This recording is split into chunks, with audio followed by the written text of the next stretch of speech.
Well, you can see the spread of the dollar amount, $556 million total. Next. So in Tier 1, Native American Cultural Facility, there's no location for this right now, but the thinking was that it would be out in Council District 11 out in Northeast Denver. There it is. Evan, do the executive committee members have all the backup material? I was trying to describe each one. They don't have backup material yet. This was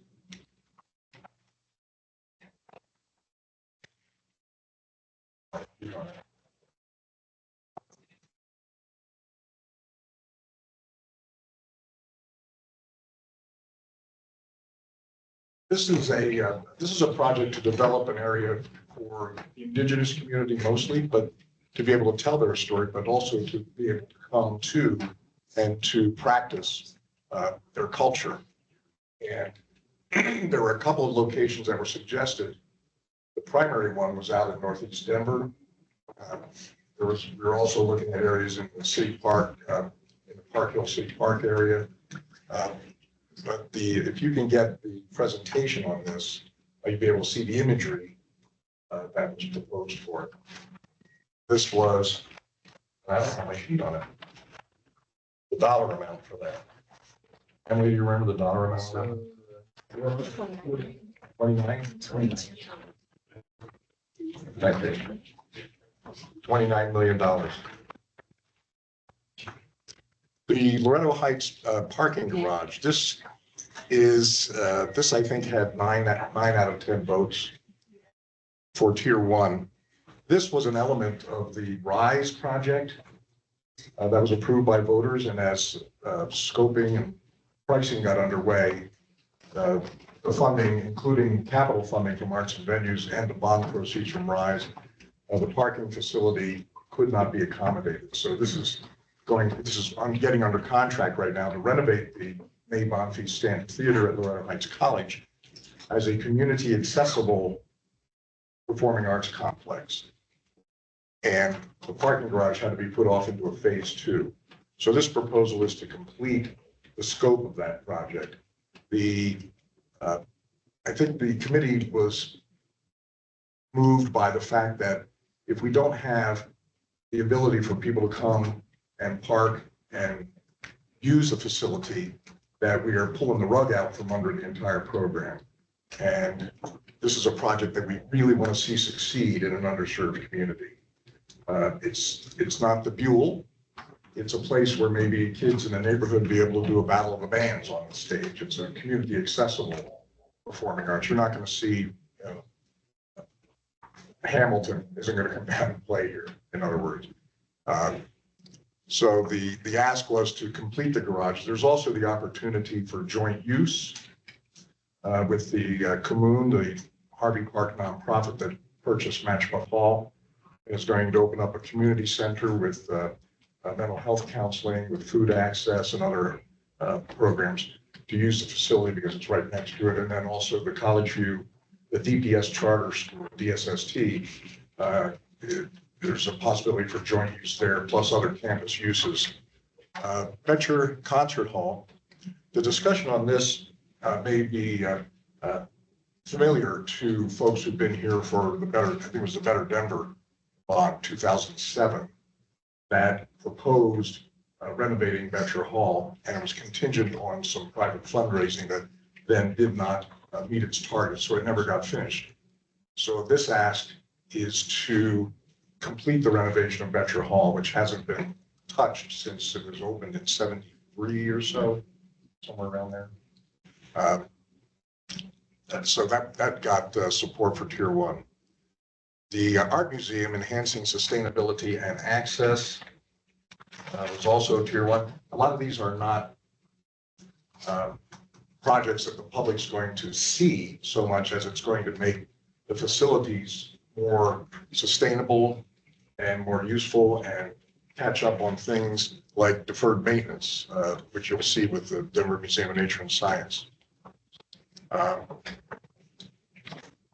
Dollar amounts.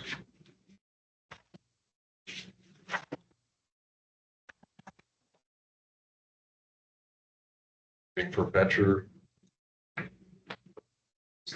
$125 million on Betcher Hall.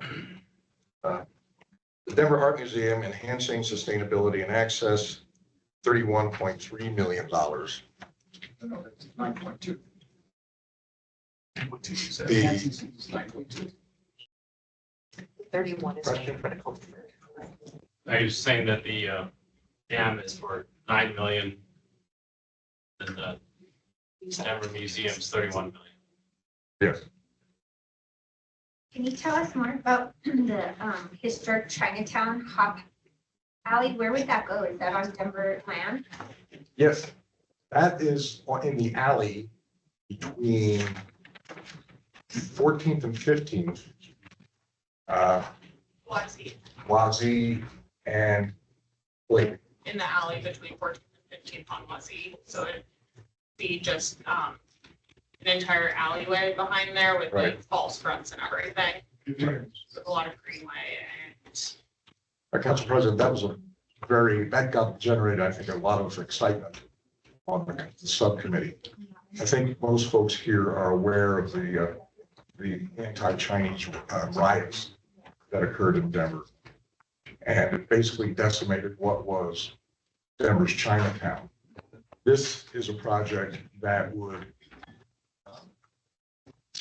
not rebuild it, of course, but it would show a sense of place where it was, what happened. It would give an opportunity for Asian business to come in, to capitalize on it. It would improve that alley. It would make the alley a welcoming place, a place where tourism could occur. And nothing can ever truly make reparations for what happened in Denver during those riots.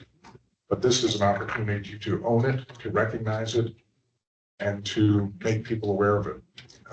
Council President, people were very excited about that. Councilman, can I ask you a question about the Red Rocks vaccine expansion? Yes. And it might be more of a question for our finance counterparts. I know that it brings in quite a bit of revenue. Is it a special revenue fund or a enterprise fund that Red Rocks utilizes for all the revenue that we get there? yeah, so sorry. So Laura Walker with Department of Finance. The Red Rocks funds goes into arts and venues.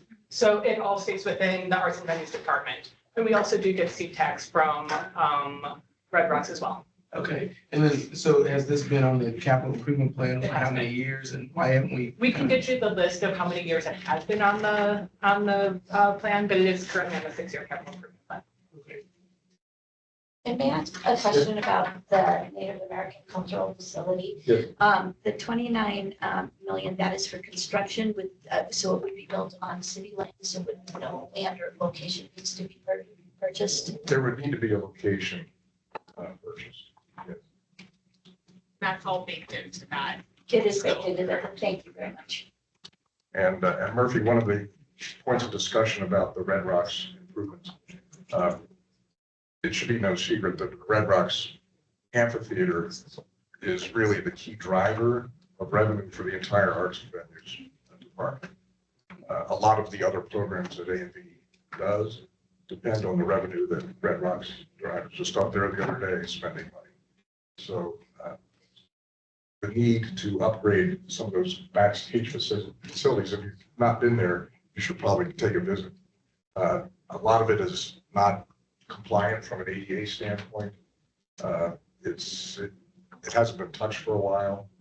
And so keeping that asset in top shape in order to continue to drive revenue to the enterprise fund is one of the factors that we discussed. Did they talk about at all why they didn't prioritize that as they're updating stuff in the regular capital improvement projects? No. If that's such a. I don't recall any discussion on that specific point. I can touch on it a little bit. I'm Emily Marcus. I helped facilitate the arts and venues subcommittee. So because Red Rocks is one of the main revenue drivers for arts and venues, a lot of that revenue goes to upkeep some of the other venues as well.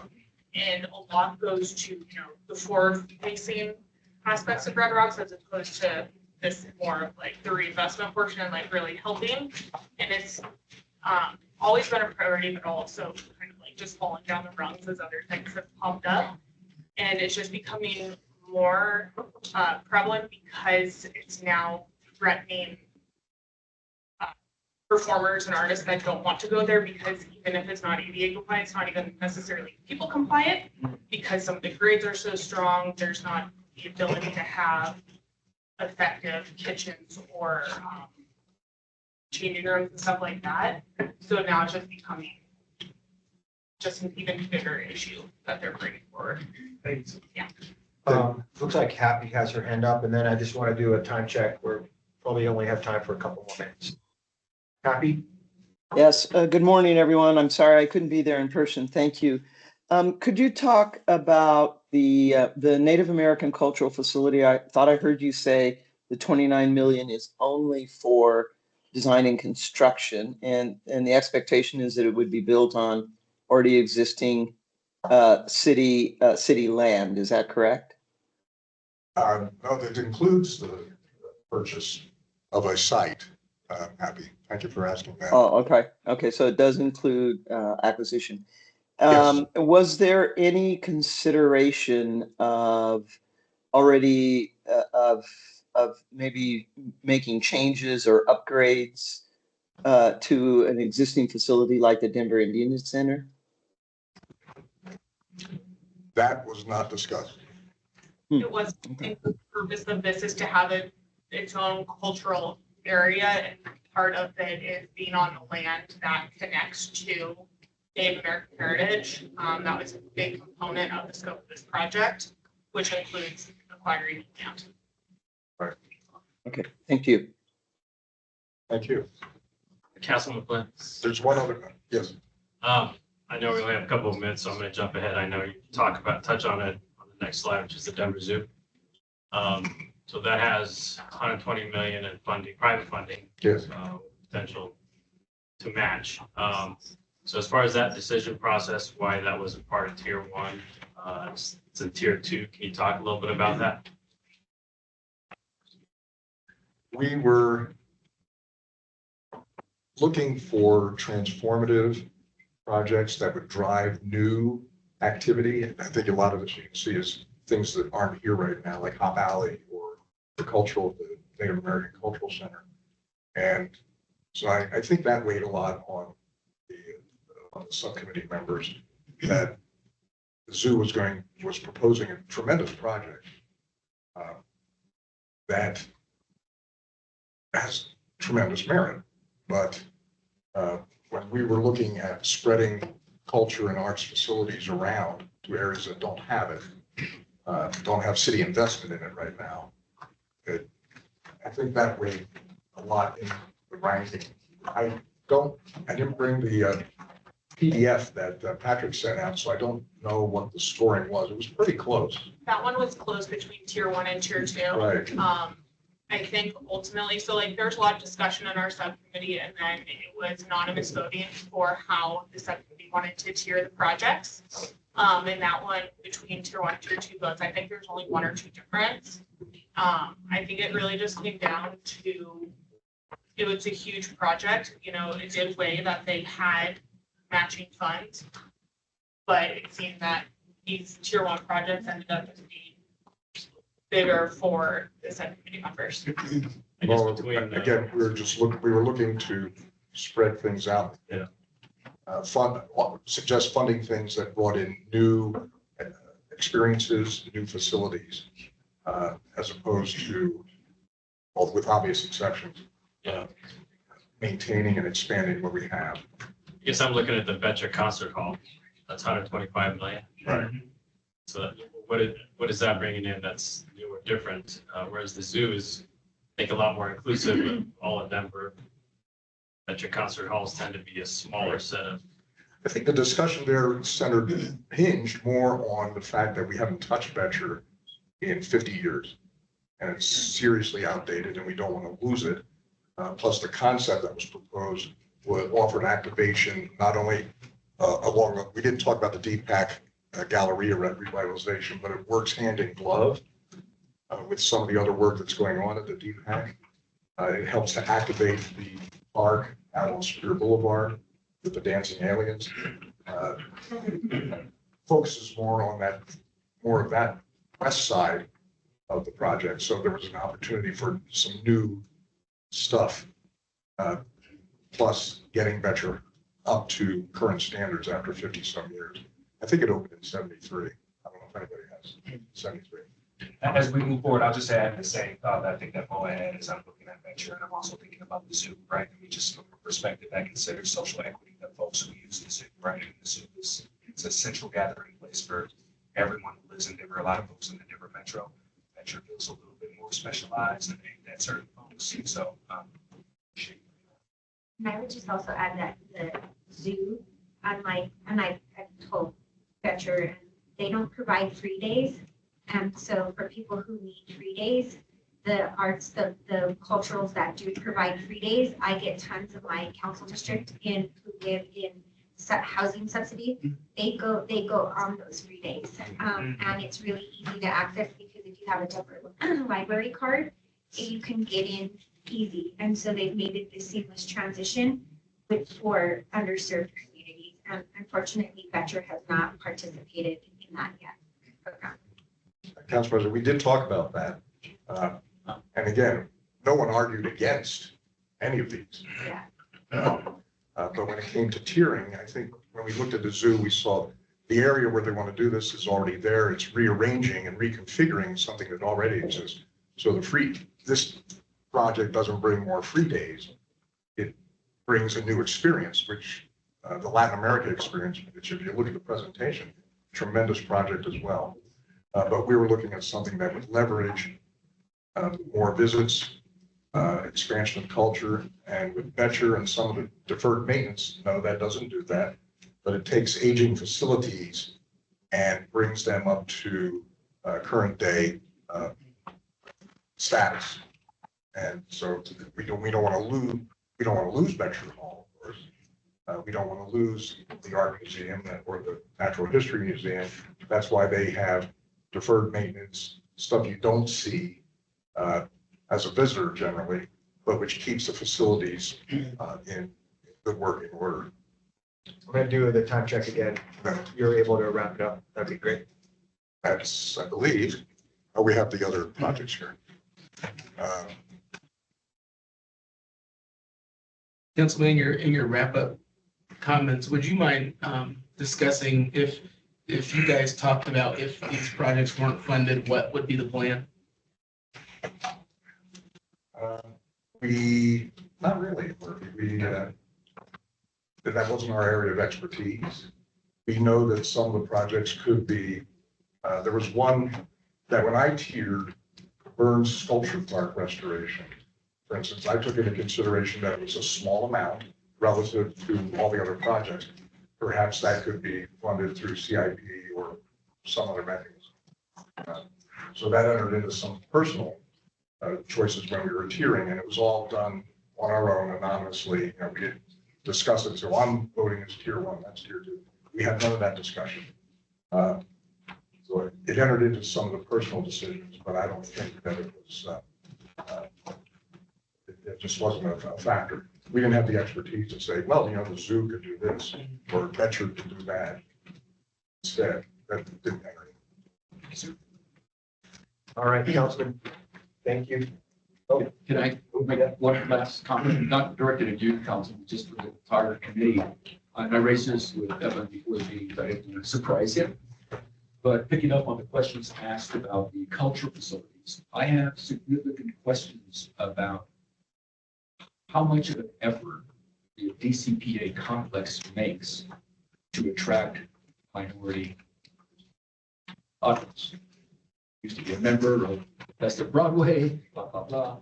I've spoken to the head of the DCPA and one of the board members the last 5 or 6 years asking why there's not better outreach to the city. I have to say it's a very minimal response. Compare that to the other big four, who all make efforts. So I just want to put that on the table. And for the DCPA people who are here, hear me. It's not going away. That's it. All right, thank you. Thanks, Councilman. Thank you. Thank you. All right, next up is the connectivity subcommittee. Yes, Jill Lipinor is in LA at a conference. She should be online and available to. Yes, I'm here. Can you hear me? Yep, we can hear you. We're just getting the presentation up on screen. All right. I'm sorry I can't be with you all there today. I am in Los Angeles at a conference presenting about Denver's sidewalk program, which LA and other cities are very interested in as a model. And my internet connection here is terrible, so I am on my phone and I don't have my camera on, but hopefully it holds during my presentation.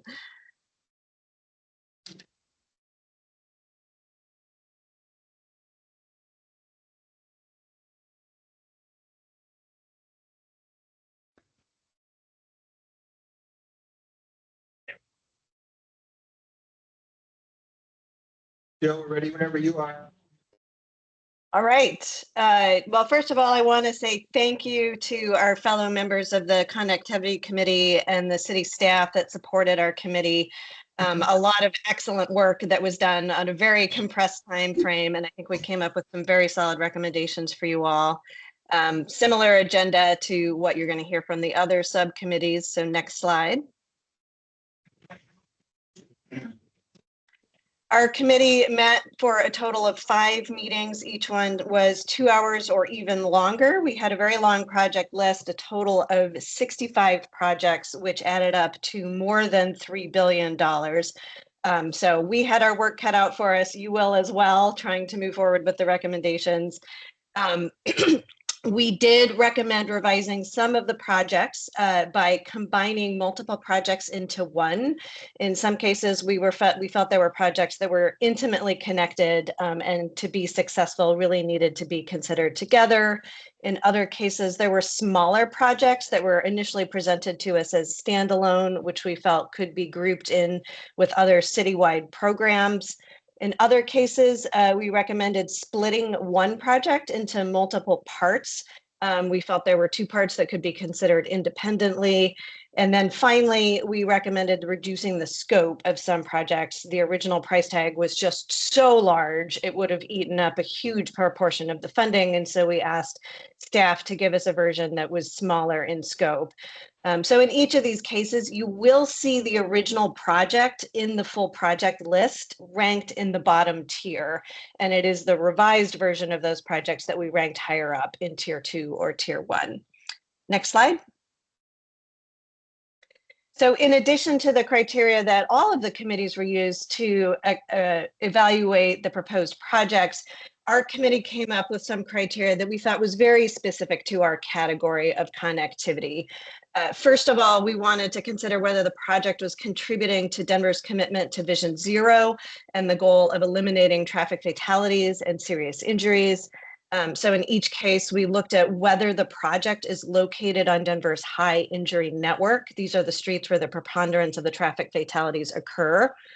We also wanted to consider whether the project was contributing to completing our multimodal networks, our walk, bike, and transit networks, and thereby reducing the need for people to drive alone for their daily trips. And so in this case, we looked at, is the project located on a transit priority street as identified in the Denver Moves Transit Plan? Is it located on a street that's identified as part of the bicycle network in the Denver Moves Bikes Plan? And then finally, we also wanted to take very seriously the request to consider equity. And in particular, we looked at whether the project was located in one of the nest neighborhoods that have been designated by DDO. These are historically underinvested in neighborhoods that are now at risk of gentrification and displacement. And we have asked that you all receive the spreadsheet we used that indicates how each project relates to these various evaluation criteria. It was very important to our deliberations, and we hope you would consider that as well. Next slide. We also wanted to make sure that we did have a clear shared definition of equity to guide our deliberations. Unfortunately, we didn't have to invent our own definition, but we just looked to the Office of Social Equity and Innovation and felt that their mission and vision statement really captured what we wanted to be considering when thinking about equity, namely reducing systemic barriers, looking at historically marginalized populations, making sure that demographic characteristics are not predicting how well somebody thrives here in the city of Denver. And we also look to the Department of Finance's evaluation criteria when looking at projects. So for example, is it located in a historically marginalized community such as the Nest neighborhoods? Next slide. In addition to tiering the projects, we did want to share some overall recommendations that our committee had for you all. I know we were not asked to recommend particular funding levels, but we do recommend that you consider allocating approximately half of the overall bond specifically to the connectivity projects. Not only because the need and the list of projects and the price tag associated with it is so large, but also because transportation intersects every aspect of residents' daily lives. We all interact with our transportation system daily, and improving transportation options will help our city achieve a really wide range of benefits, including reducing greenhouse gas emissions, improving air quality and public health outcomes, eliminating traffic fatalities, increasing affordability and the livability of our neighborhoods, creating economic opportunity, and of course, connecting people to their daily destinations.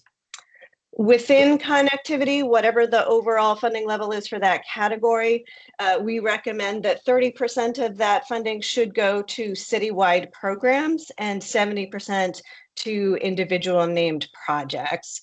And then within citywide programs, while giving Dottie and the city some flexibility to identify exactly what projects end up in those programs, we did want to offer some guidance on how those should be prioritized. Again, equity should be at the top of the list. We should draw from the priorities in the Denver Moves Everyone plan, which is grounded in extensive community outreach and engagement over the last several years. And there should be consideration of making sure each council district gets some allocation of those citywide programs. Next slide. So our tier 1 included a total of 50, there were 59 named projects. And within those, we selected 18 for tier 1, which added up to just under $1 billion. So you all have some more work to narrow that down a little bit more. And that does not include the citywide programs because there aren't specific funding levels we were presented with for those. We were presented with 4 different citywide programs. We were presented with 6 different citywide programs, and we recommended 4 of those in our tier 1 highest priority. Neighborhood streets with bikeways, basically continuing to build out the city bike network, pedestrian crossing improvements, traffic calming improvements, and building out corrals for bikes and scooters, especially important now as City Council is considering making that a requirement for shared bikes and scooters to be parked at corrals in certain neighborhoods. And again, across these citywide programs, we recommend that they are prioritized with equity, Denver Moves Everyone, and distribution across all the City Council, with 30% of the overall funding allocated to these programs, 70% to the named projects. Next slide. So again, just looking at how our tier 1 projects related to those key criteria that we were using to evaluate the projects. Out of the total of 18 projects in that tier 1, 15 of those projects are located on the high injury network, 13 of the projects located on a priority.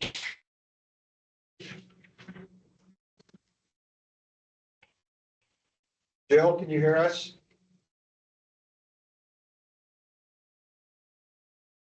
Jill?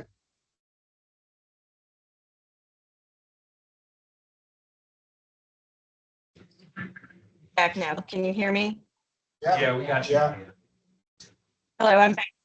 Okay, good. All right. So 15 of the projects are on the high entry network, 13 are on a priority transit corridor, 10 are part of the bike network, and 11 are in Nest neighborhoods.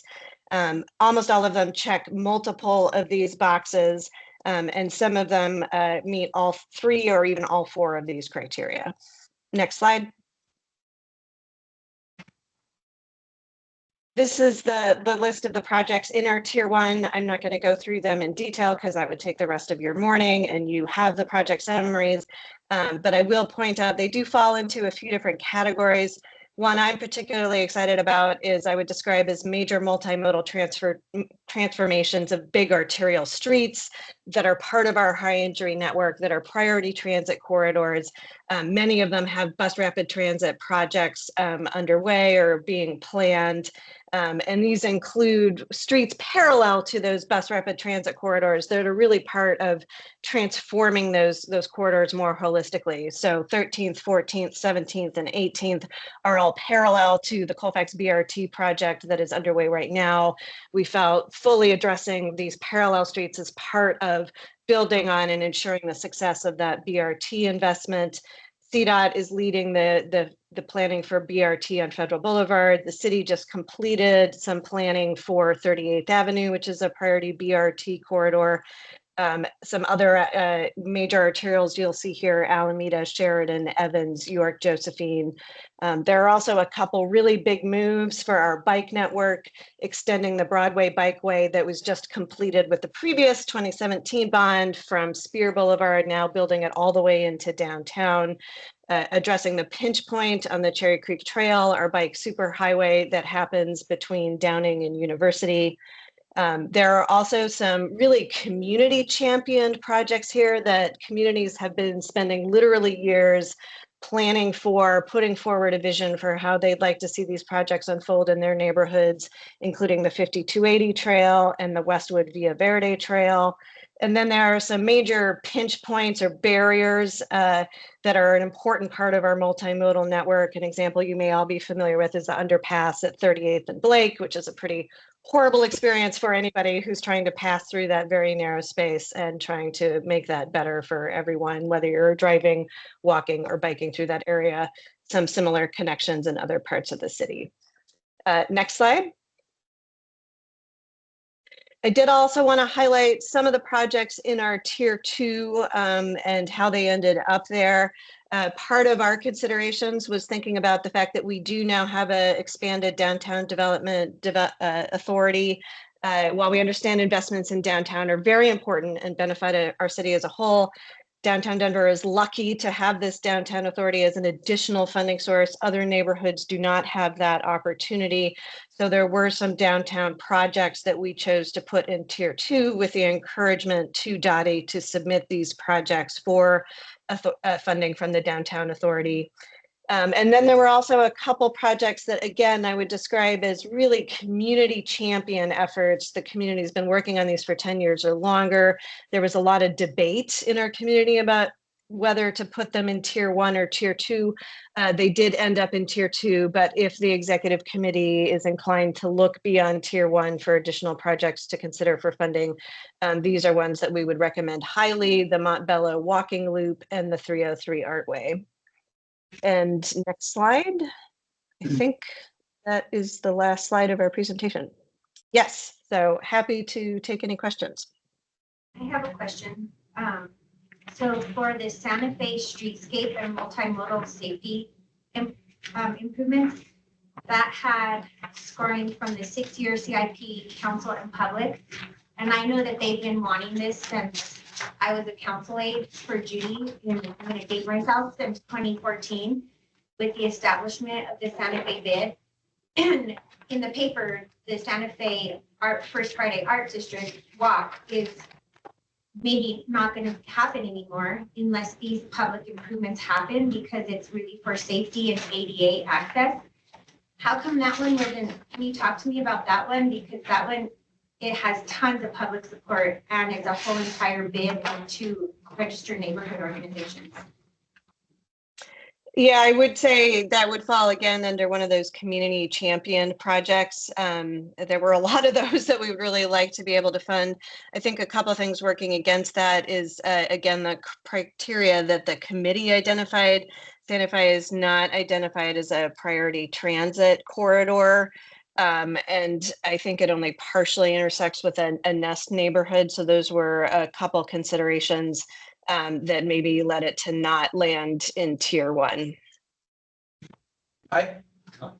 Okay, just want to say, just for the record, Nest neighborhoods change every year, so they move around.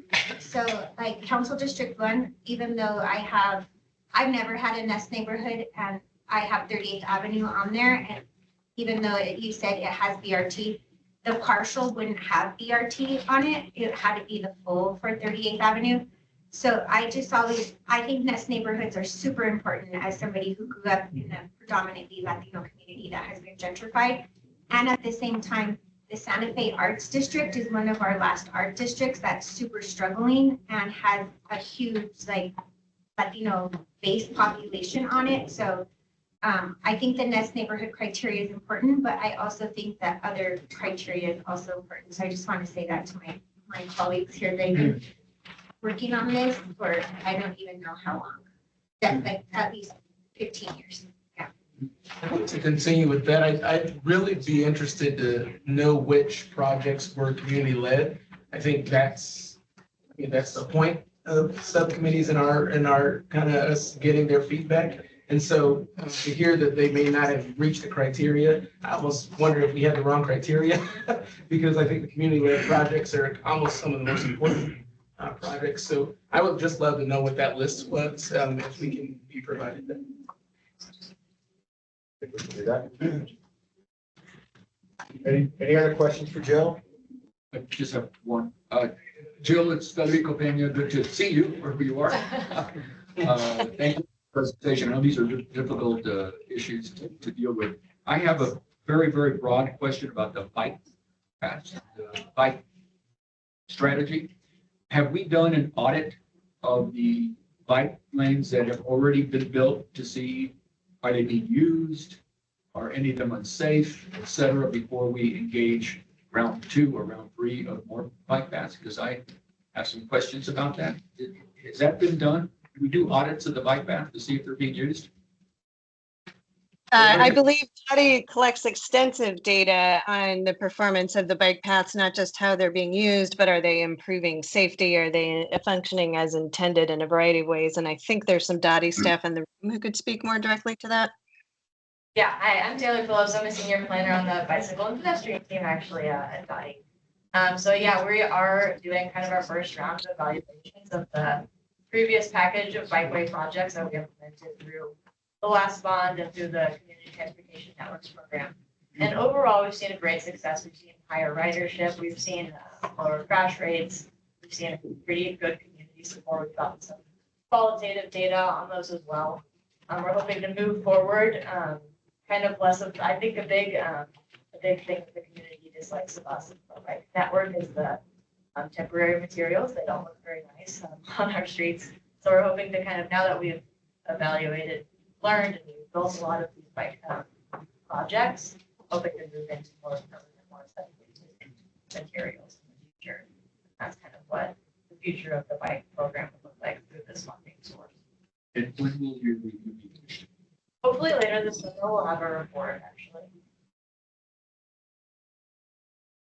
In that report, I'd be really interested to know the impact to the economics of business recruitment and businesses operating in the downtown area. Yeah, we have another project that's supposed to be kicking off very soon. That'll be looking more at the economic impact of the bike network. Happy? Thank you. Just a quick question about how these projects, I assume multimodal addressed both bikes and pedestrian. It was hard to tell in some of these how much pedestrian access was the focus of the projects, and how it will interface, I guess, or how it relates to the citywide sidewalk program that's funded. I don't know to what level each year, but there's the citizens voted to improve sidewalks, and it's supposed to be a pretty significant fund. So how does this relate to that fund?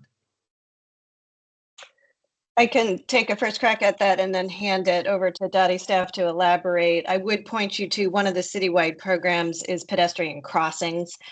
This definitely came up a lot in the community meetings, people concerned about specific intersections where it's difficult to cross as a pedestrian, asking for improvements. And so that's one of the whole citywide programs. And then I would also say the projects that I refer to as major multimodal transformation of arterials. This is where a lot of the pedestrian fatalities are happening, or on these major arterials, the busy streets like Federal Boulevard, high transit ridership corridors, a lot of the destinations that people are trying to get to, whether it's Denver Health or schools or job opportunities. And so these projects, even though they're more comprehensive than simply pedestrian improvements, by redesigning nice streets to prioritize safety and multimodal transportation, and not just the speed and volume of vehicular traffic, is going to go a long way towards making our city more pedestrian friendly and safe for people who are walking. And it takes a lot more than sidewalks.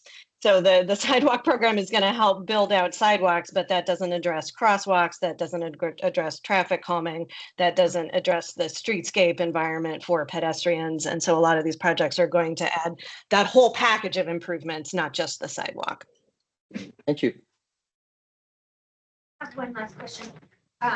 So Jill, can you talk to me about the Sheridan Corridor Safety Study implementation? It's not finished yet, correct? I'm still promoting it as something that to actively study. Have you seen the results? And I haven't.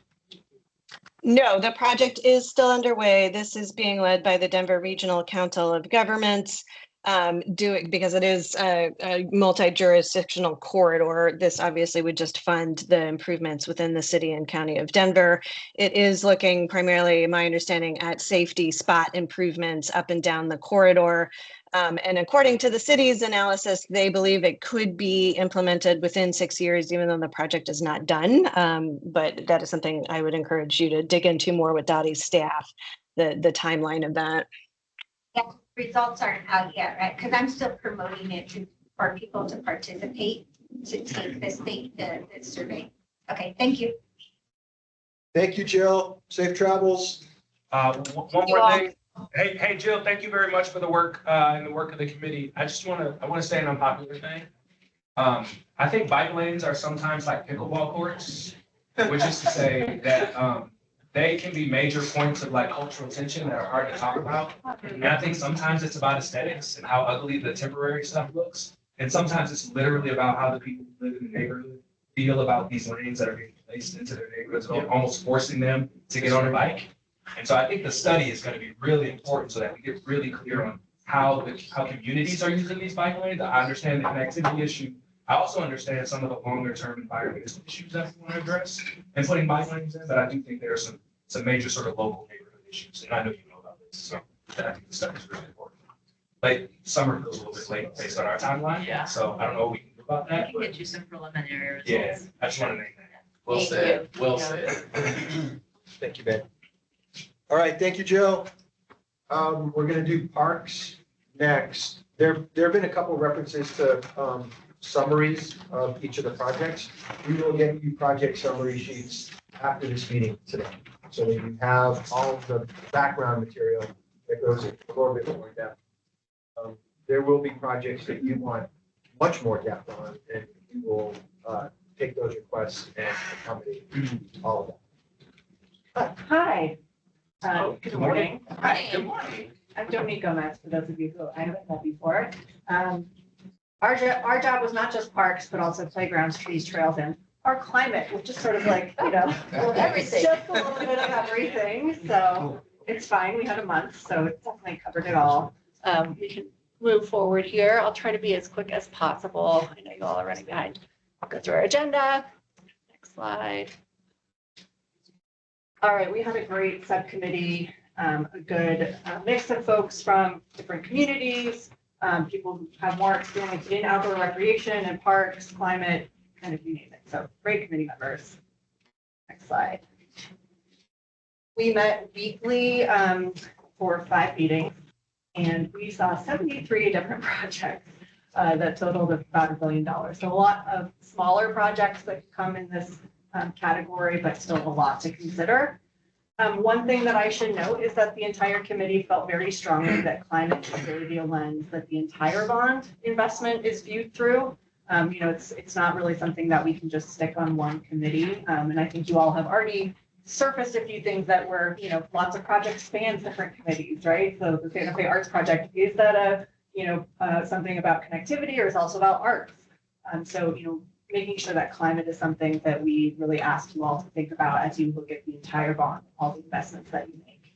You'll certainly see that in some of our recommendations, but it can play into, and especially as you consider these investments, how should you modify, investments being made into a museum or into connectivity to make sure that we're also aligning with the city's climate goals.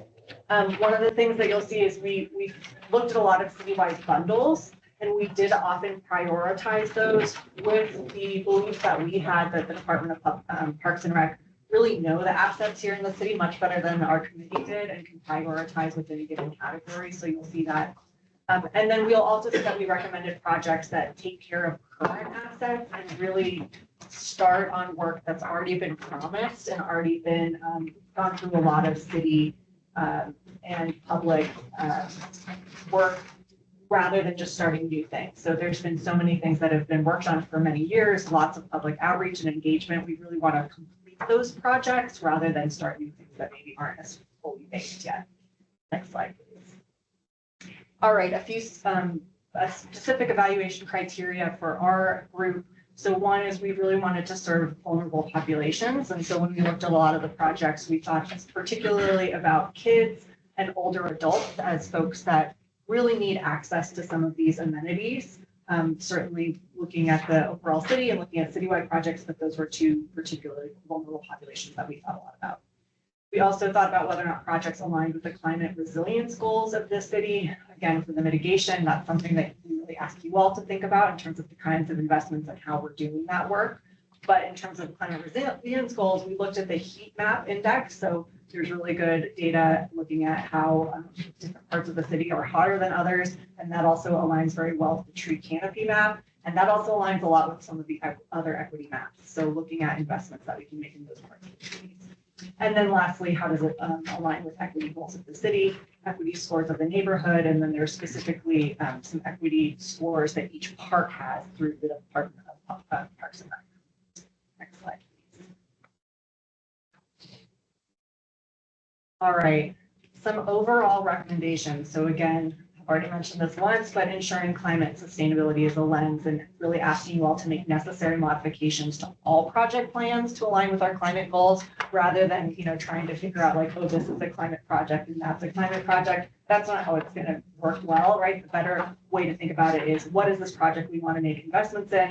How can we modify it to make it help reduce emissions, help increase climate resiliency, and really align with our climate goals? So that's the first thing.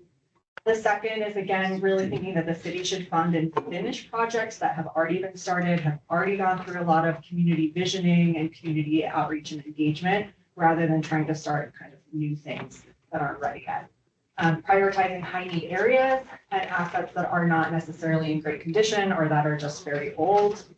And then lastly, you'll see that we also really liked some of the project proposals that really meet multiple goals. So one thing that you'll see is we did prioritize a couple of the regional trails, for instance. These meet a couple of the different things we were looking at, certainly the outdoor access and recreation, being outside, but also that connectivity, also giving people a way to get around that doesn't always involve a car. So being able to kind of get multiple different goals in one place. Next slide, please. All right, so some final tiering, we'll go through this a few different ways. As I mentioned, we had a lot of different projects, so I don't know that we'll have time to go through them all.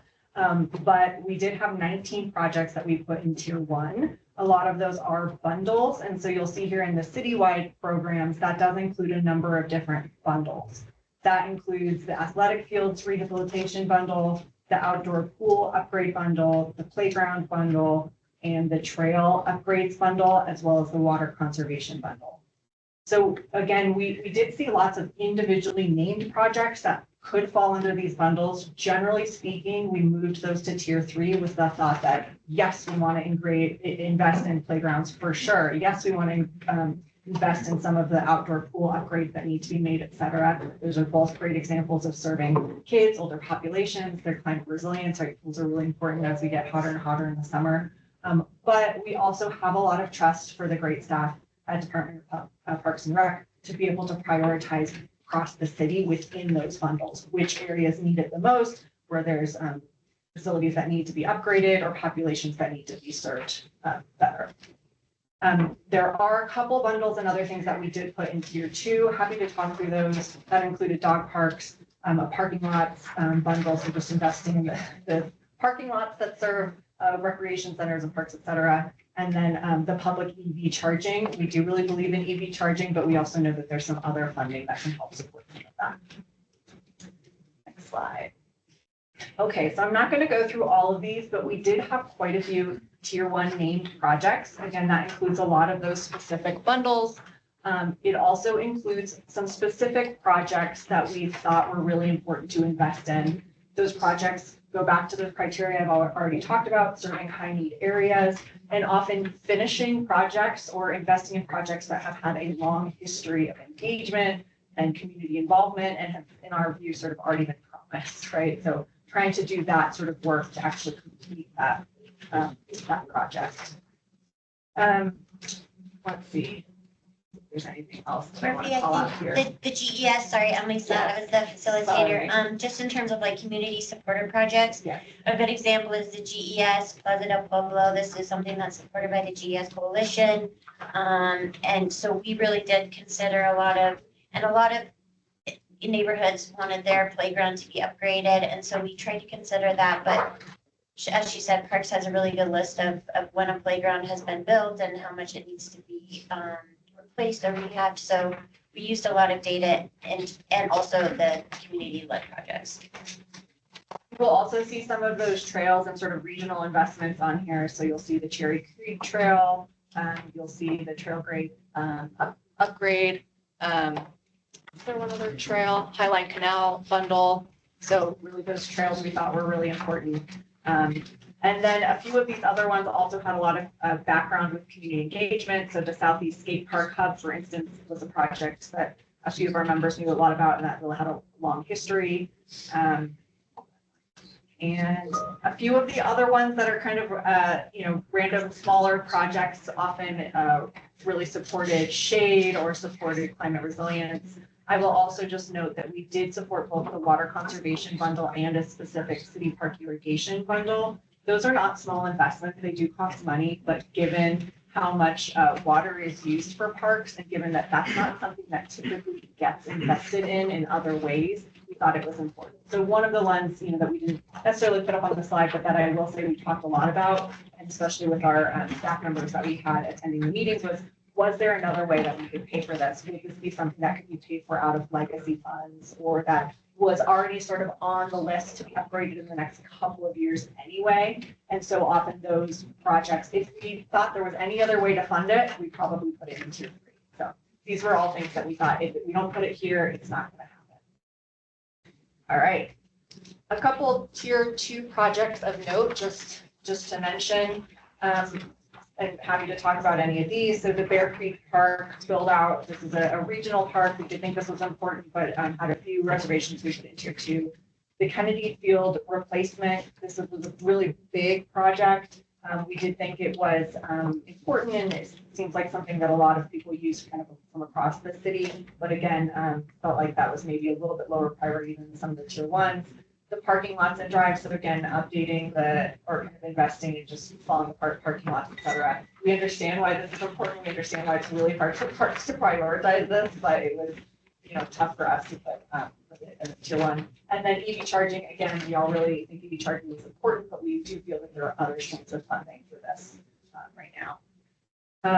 And then maybe more controversially, a couple tier 3 projects of note, the Civic Center next 100 Bannock Street transformation. This was a pretty big investment to do, a big kind of park and outdoor rec area here downtown. Park Hill build out and Sloan's Lake dredging. I will just spend a moment on each of those. So the Civic Center piece, this was a big price tag. I think that the big feeling was, well, this would be a great downtown amenity. It won't really serve our vulnerable populations. There's not a lot of people that live right around that area. It was almost felt like more, this is like an economic development piece. Again, maybe that's something that you all look at, but it wasn't really into our core criteria, what we were looking at. The Park Hill build out, obviously, this is a big one. The big thing here was that it's just so early compared to so many of the other projects that we've seen that have had years and years of public engagement and visioning and planning. The Park Hill build out is this huge project that's very early. And we just didn't feel like we really had enough information about what it would be and what it could include. I will note that we did talk about, well, could we, fund that first step, that visioning, that community engagement, but our understanding is that bond funds cannot be used in that sort of planning way. And so, we didn't really do that either. This is not saying that we don't support, the build out of Park Hill. We do. It was just more that it's not really there yet. It doesn't really have that history of visioning and engagement. And it's such a big parcel that it's kind of hard to know where to put the focus, where to put the money, and how far money could go given how big that project is. The Sloan's Lake dredging, this might be the first time that anyone has heard of it, but yes, city council did. Not the first time you've heard of that. My whole life. She wakes up and cares about it, but for folks who, are not as familiar, Sloan's Lake has a big environmental quality and health issue. There are a lot of people really concerned about that. I think there is still, not complete agreement about what to do about it. There's a couple different approaches, and there were, I think, 2 or 3 different projects that we saw specific to Sloan's Lake. There's different things that can be done. Dredging is one example, which actually means digging out, a lot of the lake. The Parks Department has a lot of information. I definitely urge you to look at that if you would like. It is very expensive, a big range of possible costs, but it is very expensive. And it by itself has a huge environmental impact, right? So you're talking about hundreds of truck trips a day to actually just carry out this material. It's unclear if that's the best solution. There's some other solutions. This is also a regional problem, right? It's not just City of Denver that should be on the hook. Some of the other regional cities really need to be at the table as well. We definitely want to prioritize saving Sloan's Lake in some way. We just were not sure that this big price tag project was really the right step to take. So I don't know that how much time you all can spend on that. I feel like we spent a lot of time, but a lot of time is very relative. Like 4 weeks, right? Maybe 25 minutes, 30 minutes, but we didn't think it was really ready for it. And I think that's it. Question for Dominique? I have a question for the GES Plaza de Pueblo. Is where on city land is that? I can't remember where that specific project with land. So it's in the triangle. Yeah. It's in the triangle. But I don't know So it what. has to do the vision for the triangle. Yeah. Got it.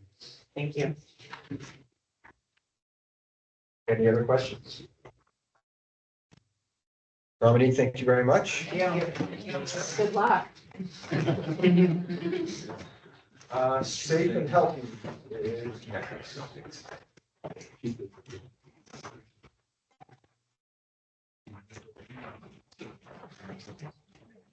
Hi, good morning. My name is Monica Martinez. I'm the chair of the Health and Safety Committee. I'm wearing my vibrant colors.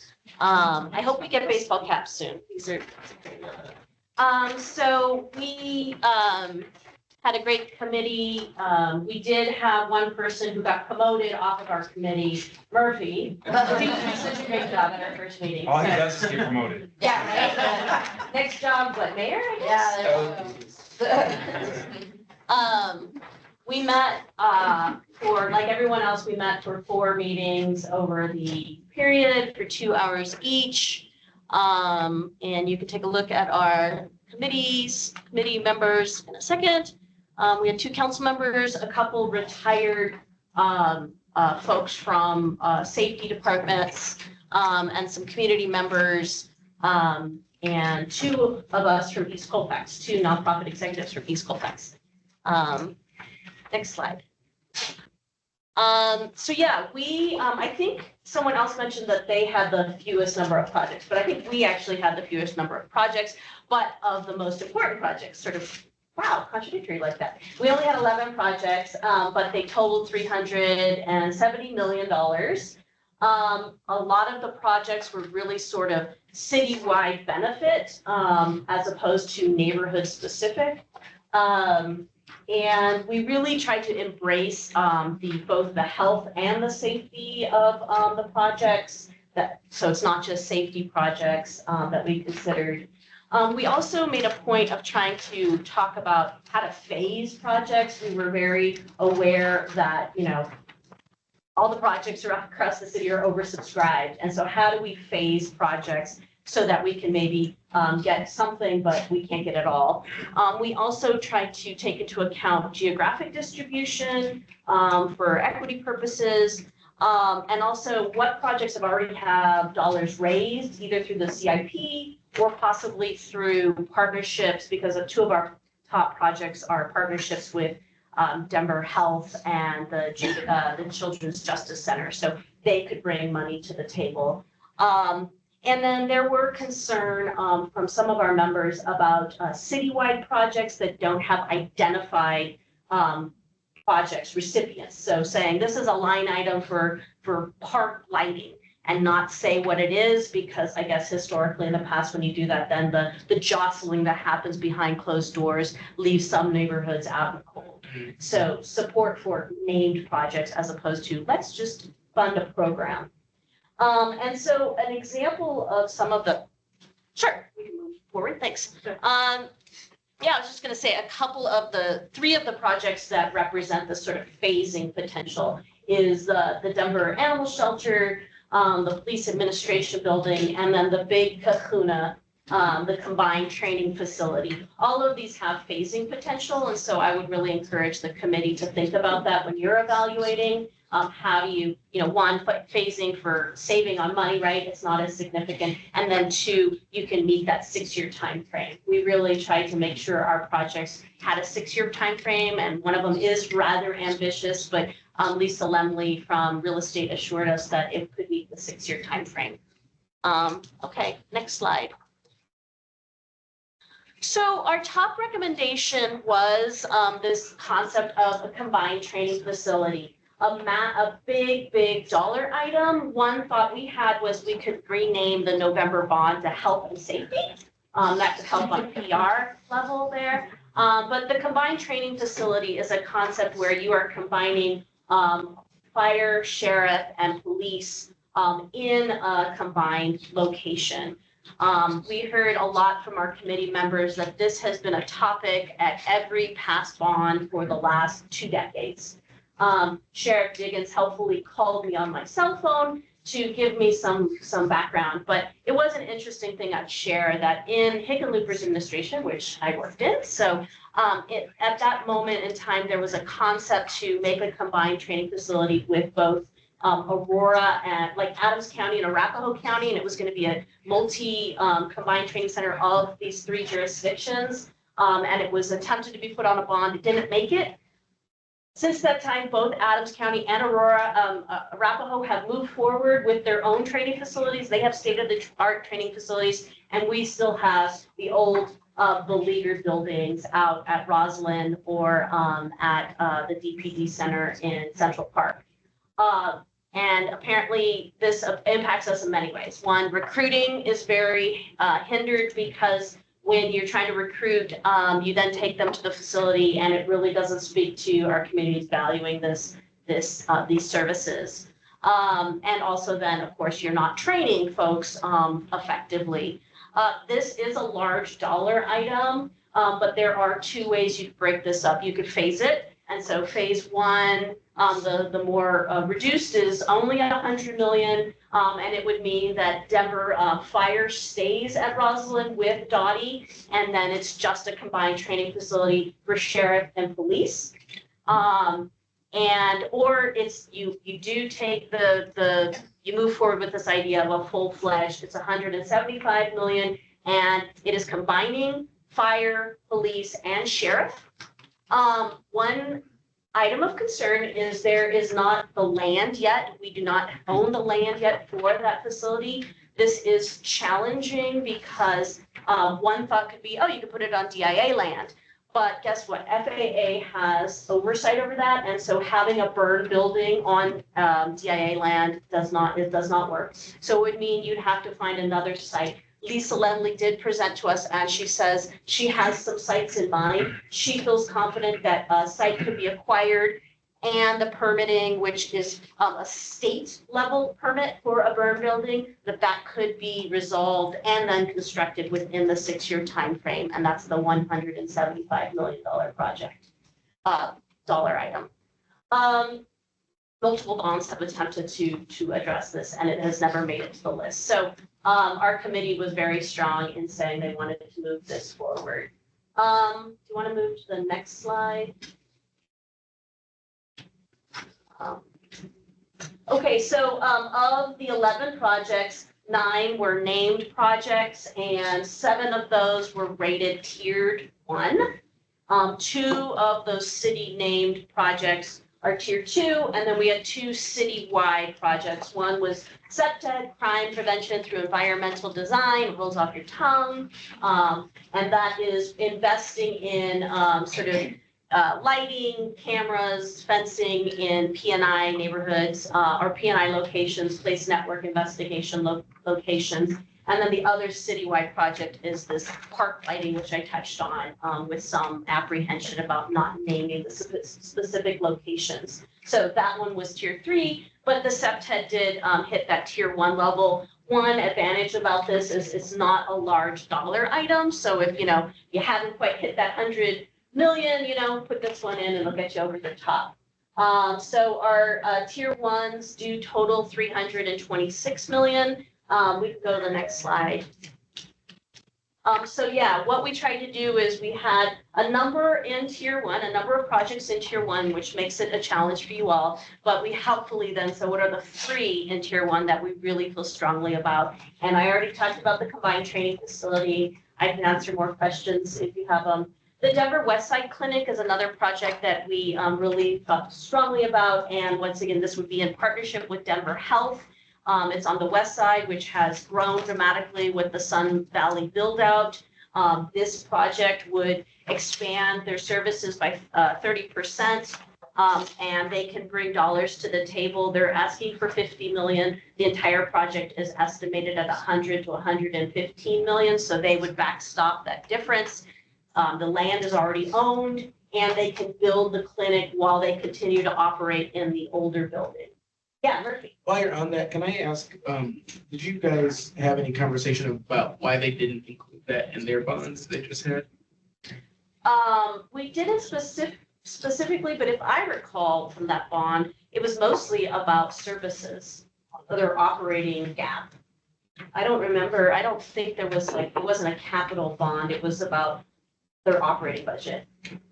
We did ask though, your operating budget continues to be a challenge. If you expand your services, can you meet the demand in this new fancy building? And Dr. Federico was confident that with the bond, they now can meet that increased demand that this newer building would be able to address. The other project that was top of our list was the Children's Justice Center. This is also on the west side in a different council district, but only a couple blocks north of on Federal Boulevard from the West Side Clinic. But this is also leaning on a partner. They would bring 3 million to the table and they're asking for 10. And this would be a state-of-the-art combined facility to address children's needs who have been victims of crime. It would house Denver Human Services, the DA, police department, so that children who are victims of crime have a state-of-the-art trauma-informed design for them as they pursue their civil issue to the crime they suffered. So those are our 3 top. And then we have a couple other ones that still are in tier 1. I talked about SEPTED. The other one is Fire Station 19. That is on the east side. I live on the east side. There weren't a lot of projects on the east side. I like this project. And it's not a large dollar amount. It's 5.9 million to revamp the fire station off of Alameda. particularly on an equity issue right now, women firefighters don't have a bathroom that is secure to use. And then the police station 4, that is the west side, that's on existing land, but it is a $38 million project, but it would rebuild that fire station and they could continue to maintain their operations while they build. And there's a lot of equity issues right now, like witnesses are interviewed in the hallways. And then the Harvey Park, people liked naming Harvey Park as opposed to park lighting, that was on it. And then the PAB, the Police Administration Building, let me just touch on this. This is a phased project, so you could do it in phases. It is 16 million for phase 1, and it would be full HVAC, elevator, and then currently the 6th floor on the PAB building is just vacant, unused, because we've never had the dollars to rehab it. So it would bring that online and add some sort of more efficient use of staff time in that building.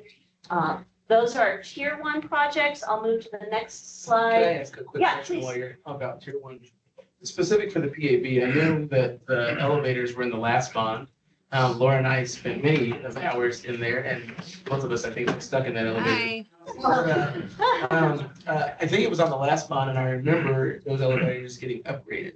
So what more do we need to do to the elevators? Yeah, that's what this request is for the elevators, but this request is really primarily doing the HVAC of the building as well as the 6th floor. If you recall, the 6th floor used to be the crime lab. The crime lab was funded, that new building, out of the Better Denver bonds. And so this would really build out the 6th floor. I think the only flag I'd have for my colleagues here is that this building is probably 20 years past its useful life. And I think putting good money after bad is really a bad thing. I think it's a really honorable thing that we try to prioritize it, but rebuilding that parking infrastructure and doing a 6th floor for a building that needs to be replaced is kind of tough. So I think a lot more conversation probably needs to be had about it. Yeah, we recommended phase 1 to that point, like rebuilding the plaza. Thank you. Tier 2 projects, the Denver Animal Shelter, this is an example of a project that you could phase. The total project is 30 million, but phase 1 is only 10 million, and that would mean increasing storage and dog kennels. It's on existing land, and it's 10% has already been raised. You would add a 2nd story for phase 2. The safety evidence storage, 50% of that has been raised. It's a total $11 million project, but it was tier 2 just because it didn't feel as critical as some of the other items on our tier 1. And then I already mentioned the citywide lighting project for parks. It also felt like this was like an operating kind of project, operating dollars. I want to thank Jackson and Emily. They were great team members on this. They helped our committee really get through these projects. Any other questions? Yeah, for the combined training facility, if you were doing a phase, did you use the existing location in Central Park? Is that? And by phase, I guess I mean not phase, but options. Rather, maybe I said phase. So option 1 is the lower cost item, 100 million, and you would remain at Roslyn there in Central Park with fire staying there and Dottie staying there and police and sheriff moving to a new location. That's 100 million. If you wanted to pick up fire with police and sheriff, that's the 175 million. And then the complication is that burn building, which means you need to find land that is viable for that use and then getting that state permit. Jackson, did I miss anything there? No, I think that's a really good summary, and I think part of I think within the combined training facility, there's some good conversations to be had about what's in that scope, and I think there are a variety of ways to have a successful project there that can be managed. Keeping those big dollar figures in mind. Who owns the facility in Central Park?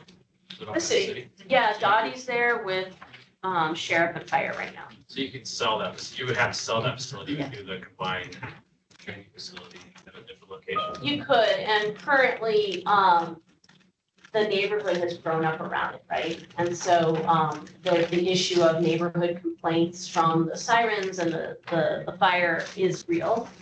Yeah, but it's a great location, so you can potentially get.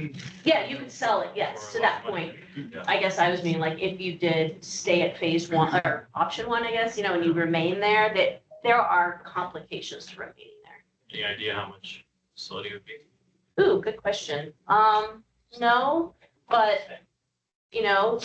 I mean, oh, go ahead, Murphy. Oh, no, I was pointing to Laura because she had a performance on it. Yeah, so are you talking about the facility? So currently police is at the Central Park location.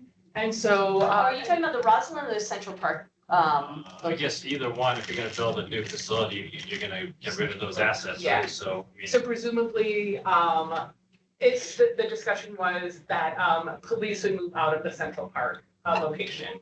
And so then that land would be available for other uses. And that is currently sitting on that. Was it like $20 million before that we said we could sell it for? That was 5 years ago. 20 million-ish. Yeah, I mean, it's a interesting location. Yeah, What we would do. exactly. Yeah, there might be a different opportunity rather than just selling it, right? So we need to, I think that through as part of the overall capital stack and financial plan or other priorities as well. And then currently, sheriff and fire is at the Roslyn campus, and that's also shared with Dottie maintenance, fleet maintenance, as well as safety fleet maintenance.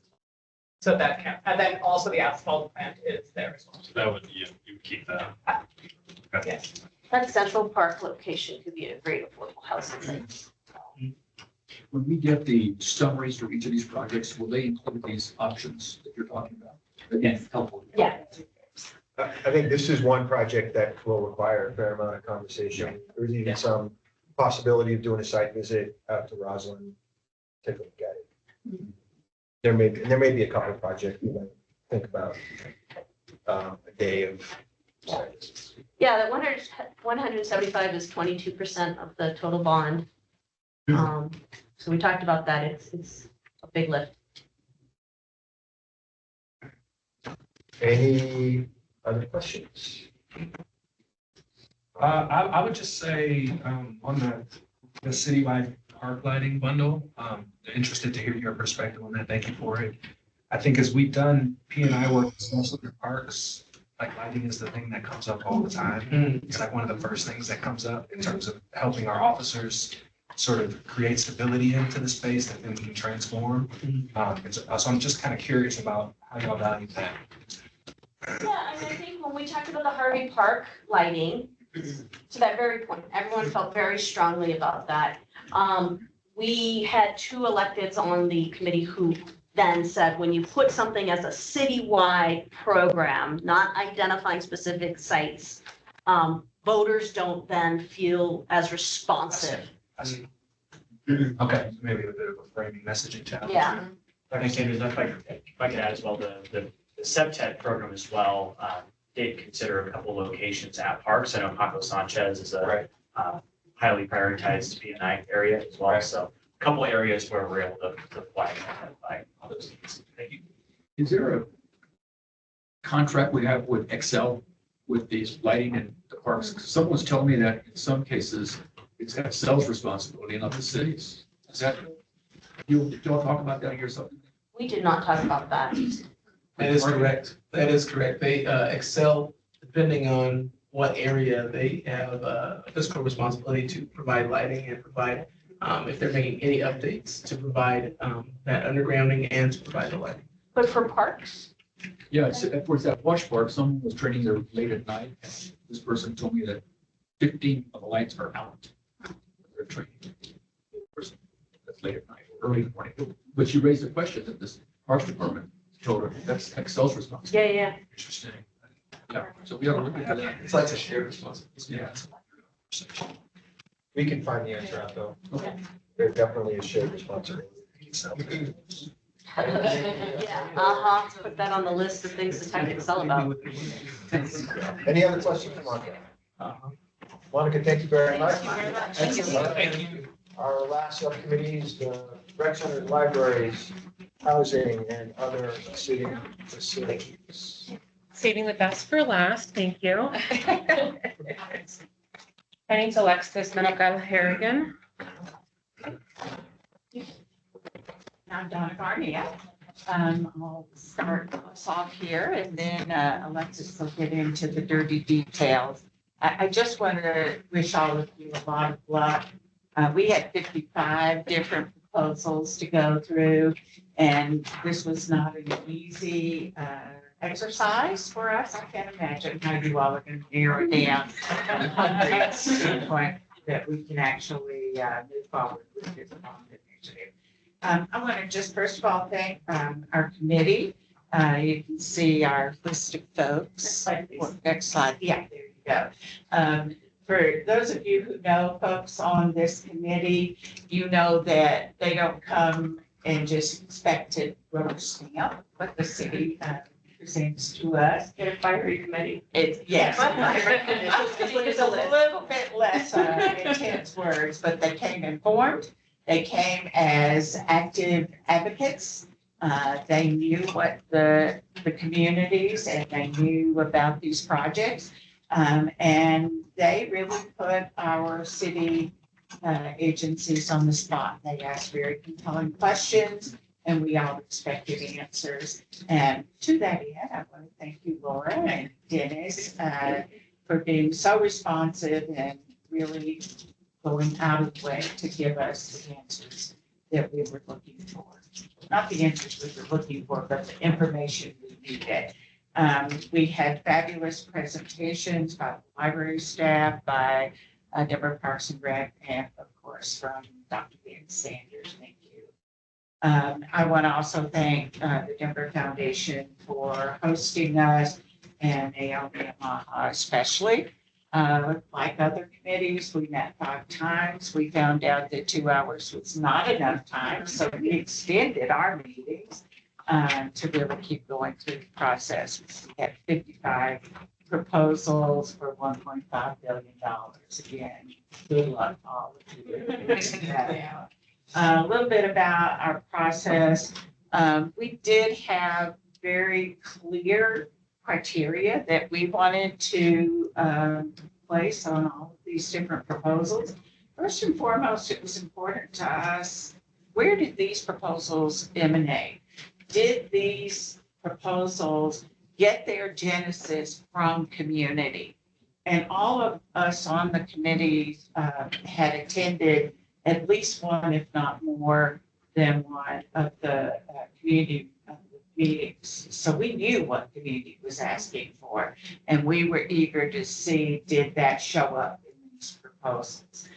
We applied an equity lens. It was a little frustrating in that there was not one singular definition. So being the type that we are on this committee, we decided what we wanted equity to look like and applied that lens throughout. We wanted to know what the impact, especially in those communities who have been disenfranchised for long periods of time, folks who don't always get considered, from our opinion, in these types of initiatives.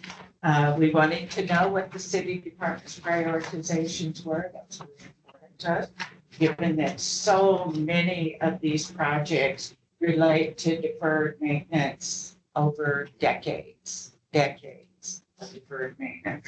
And then we wanted to see what the distribution of projects were across the city council district. Some of our neighborhoods feel like they get left out and have been left out over long periods of time. So all of that was really important to us.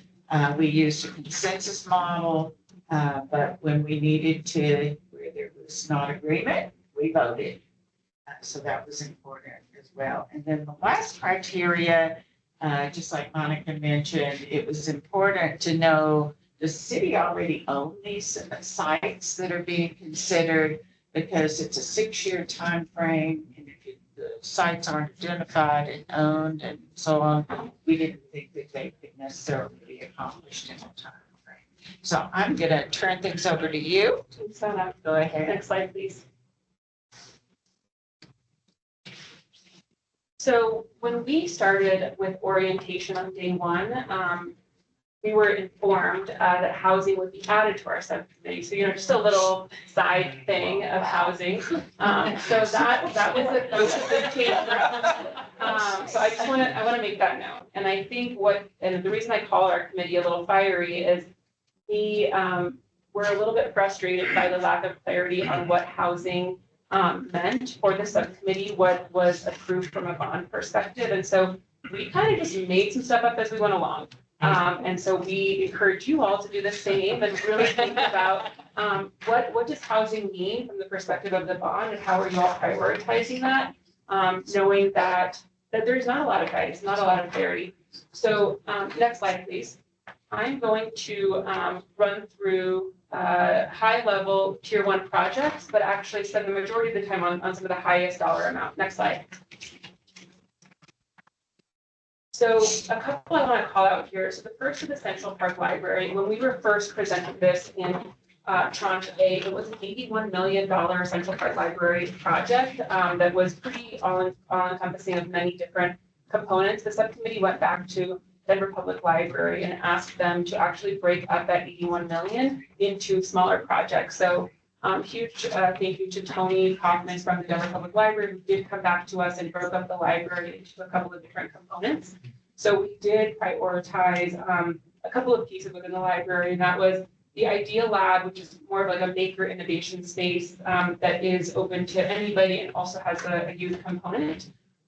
Central Library deferred maintenance, and then renovation and special collections and archives. We are so fortunate in the city to have special collections and archives, things like the Buffalo Soldiers exhibit, which requires, I'm learning, incredible climate control. So things like that we did prioritize.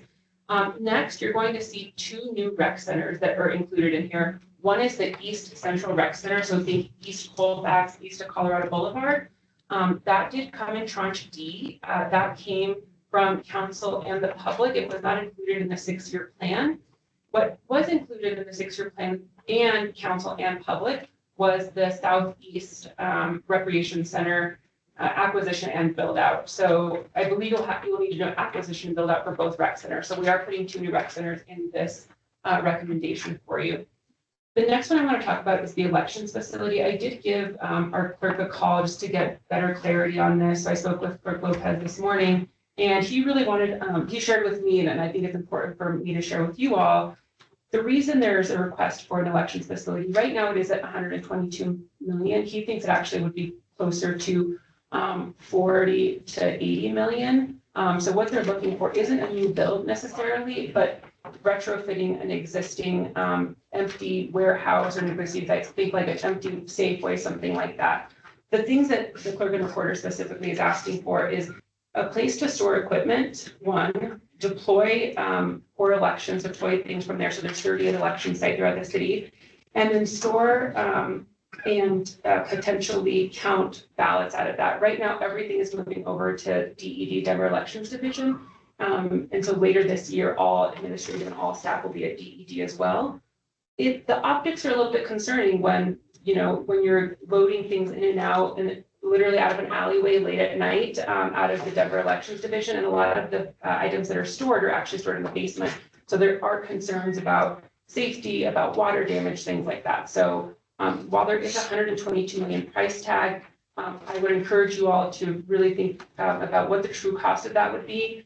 This likely wouldn't require a new acquisition of land, or I'm sorry, a new build, but instead acquisition of something that currently exists, like an empty warehouse, and retrofitting that. Next, I want to talk about the library and affordable housing combination. So we were presented in tranche A with 2 $10 million projects to incorporate housing with a new JP Park Library and then a new Central Park Library, East Central Park Library, housing combination. 10 million didn't seem like enough money to really be able to do the amount of co-locating housing within a library context. So you'll see in the notes that there was $100 million added in the last meeting to housing by Councilwoman Lewis, and that was led by Councilwoman Lewis. I actually want to give a little bit more context to that. So if you look at the 6-year CIP on page 26, actually, there's $75 million for social housing. There's also from the community-led meetings that Councilman Lewis, in conjunction with the mayor and Councilwoman Parity led, there was strong community input for social housing. So I'm a little bit concerned that when it just says it's a council initiative, it actually truly is council CIP and public led recommendations for a housing plan. Now, $100 million is obviously a very large component of that. However, we decided to prioritize housing, and you all have a big bit of work ahead of you because we would encourage you to prioritize housing within this as well and what social housing looks like. So when you see or you hear from staff or the mayor's office that this was added by Councilman Lewis at the last minute, I would actually encourage you to think about the CIP, community-led process, community engaged feedback as well. So I'll stop and answer any questions. Yeah, thank you. Sorry. Perfect timing.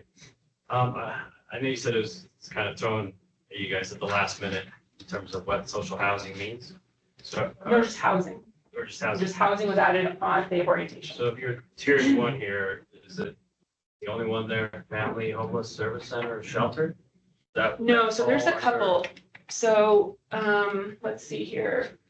So you'll see on kind of halfway down the second column, there's the new East Central Library affordable housing.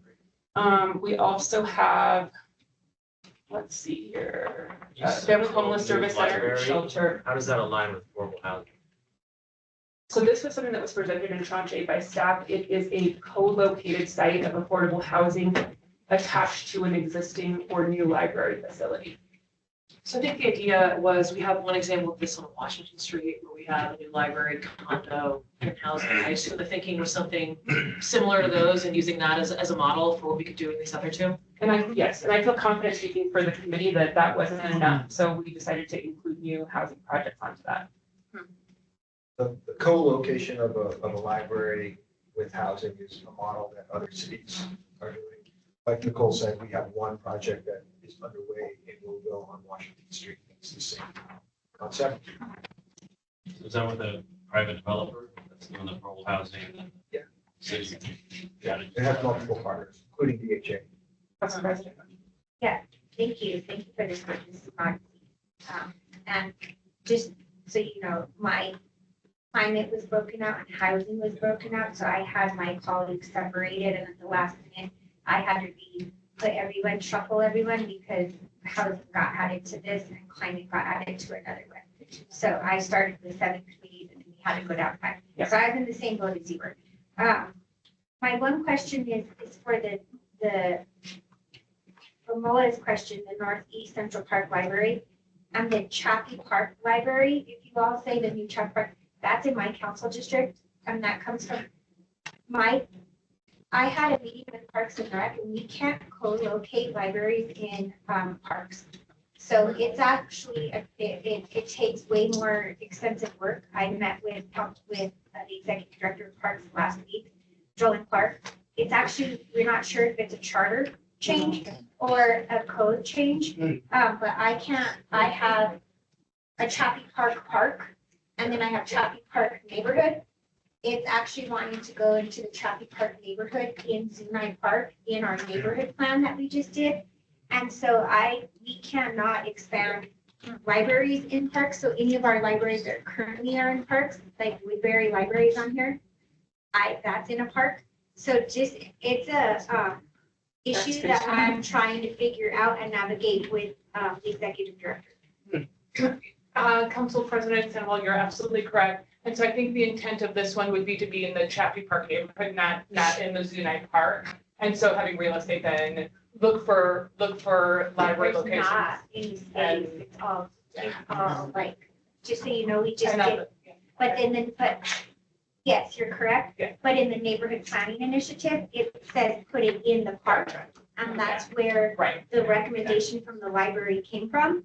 And that's where the recommendation from community came from, is to put this in the Chappie Park neighborhood in Zunai Park, because there's no other spots for it to be. So I think that would be sort of been a disqualifier for that project. I know, Yes. and I wish I would have found that out sooner. So Me I too. would have told you all. Madam President, Yes, sir. I would be remiss if I didn't say, why aren't we trying to change the law? So I currently am working on that. I had a meeting last week with the executive director. It's more lengthy conversation, but like if I open it up to municipal, like city efforts, could I also put a fire station in there? Could I also put a police station in there? Could I add how we commodifying our parks? And so if it's a charter, I have to go to local people, if it's ordinance. So I am working on that in the back end. It's just a little bit more complicated. I have to meet with the administration and Councilmember Clark, and there's a lot of feelings ever since Central Park swap about what we're doing with our parkland. And so it's a lot. Interesting. So I think more work needed. I think the concept is something that we all can support, but we want to do it in a place where we're not breaking the law. That's just another quick question, and this goes to the fleet wing, it sounds like a broken record, but in understanding our fiscal crisis, I see you mentioned there's multiple new buildings coming. What was the conversation about the operational impact to our general fund and having We're those two told buildings? not to worry about the price tag. All right, then I'll ask, what is our operational impact? Yes, so at our next, we are identifying the high, medium, and low for operational impacts for all of the facilities, both the new facilities and the current facilities as well. But all of them will have an operational impact for you. Okay. I wanted to add one other piece. I walked in a little bit late to the meeting and I heard, I think, Arts and Culture was talking about an Indian Cultural Center. We also included an Indigenous Peoples Cultural Center within a new branch library in the Gateway neighborhood. So that's just something to think about is that was one of the components. And then also we talked about the importance for the Southeast or Southwest Denver community, I think it's Anna Mark Hart for some sort of cultural center or hub for the Vietnamese community that's often been under-resourced, forgotten about from a city perspective. So those are just two specific communities that we want to make sure are elevated within this bond package.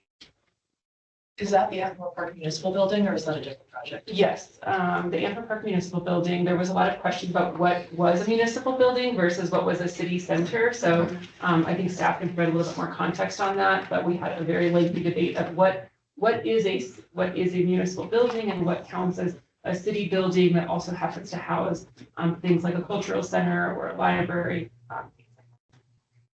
And Murphy, for the operating impact, it is listed as high, medium, and low on your document under page 4. I do see that. What I'm more interested in is where's it gonna come from? Yeah. I think really understanding that it's nice that it's low or high or medium, but I want to know exactly what funds we're gonna use. Yeah, exactly, especially, the conversation to be had. Everyone's like, yep. Any other questions? I have one question for the Echo Lake Lodge. So this is one of our mountain parks. We just passed Indigenous Peoples Day at the city. And so what we were talking about with the administration is we want to make some type of arrangement with our Native American community to be able for them to go into like Chiposa Lodge and all throughout our park. And Echo Lake Lodge is a big significant park for them. And so we've been talking about, it's closed right now. And how can we get youth, Indigenous youth up there and actually have them programming it and having them come up and teach us. So did you all have a big discussion about Echo Lake Lodge? We did, and we did. The tricky part is we can't control programming with the bond dollars. Okay. However, because we have confidence that there will be coordination with other city departments such as Parks and Rec and some recreation programming, that we would get youth up to the park. We didn't specifically talk about Indigenous. Just bringing it up to code. Yeah, exactly. So that was a big part of why it became a tier 1 is the engagement for youth, especially those living in an urban center, being able to have access to the parks. Even though a lot of youth live in Denver, like the parks and the mountain parks seem like a whole world away. That was really important for us. So we can't control programming, but we hope that with building out Echo Lake, lodge, that the programming will come. Build it, they will come. So, Thank you. I'd like to just add one thing, it's a cautionary note. Everything that you've heard today requires a really heavy lift, not just by this community, but by the communities in the city and county of Denver. I represent a lot of people in my neighborhood. We were trusting that our city council members and the mayor really wanted to hear from us when we participated in those community meetings. Please don't think that your work stops here. Work stops here. If you don't go back to we don't go back to the community and demonstrate, we heard you and we're acting accordingly, this is never going to pass. So that's my cautionary note. Please keep in mind that it doesn't stop here. We all have to go back to the community and really honor the trust that people are putting in us. My cautionary note. Well said. Thank you. thank you. Thank you. Happy, you have your hand up? Yeah, just a couple of quick questions. There are a lot of the 31 projects in tier 1, but am I understanding from your presentation that that the social housing, the homeless shelters, and the 2 library projects were prioritized among these tier 1 projects? That is correct. Okay, and these are all new facilities, is that correct? I'm sorry, I misspoke, Happy. These are, tier 1 are our priority projects. I wanted to just elevate for you all the nuance within the housing discussion. So tier 1, they are all priority and they are $800 million. So you got your work cut out. But the housing projects were not included in this tier, in the tier 1, or were? They are. Or among them? Okay. They are included. Okay. Okay. I'm trying to figure out the difference between a priority and a nuance, but okay. Oh, they're all priority. I just wanted, I didn't have time to go through every single bulleted item, so I wanted to make sure we talked about housing because I figured there would be more questions. Yeah, okay, got it. Thank you.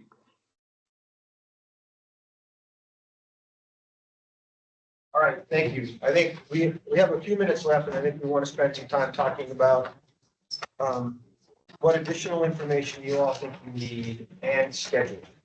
And if we can cover, I think, some of that before we adjourn, we'll consider today a success.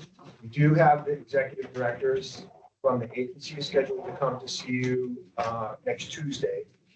So that is set. I think I've talked a little bit about getting you summaries for the project, so you have that information as well. We'll get that emailed out today. There have been a couple other individual info requests, and we'll provide that. Operating, I think, was a question.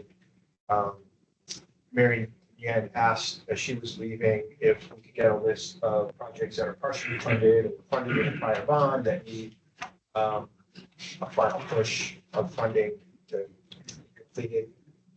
I think that's a good request as well. Well, let's talk a little bit about whether there's any other information, documentation that you all need, and then we'll talk about schedule. A couple of thoughts. First of all, the scientific utilities district is coming up for election, I think, next year. 28. 28? Yeah. It's 28. Okay, because I talked to one of the persons involved, and I talked to the next year. Maybe I misunderstood. Well, My only maybe point is we should find out. I think they're supposed to raise 60, 80 the next round, maybe. 80 million years. Yeah. So then how does that fit with some of the recommendations here? So that we're integrating again other sources of revenue. They're operating. Only operating. Got it. Secondly, you've got the 6-year plan listed here, and I'm a little confused.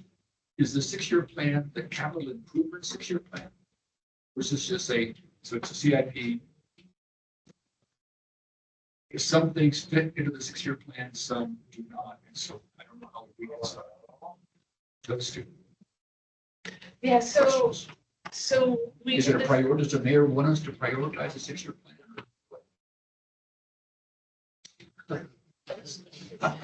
Yeah, and I think this is, I think, sort of the subcommittees were able to love all their tier one children equally.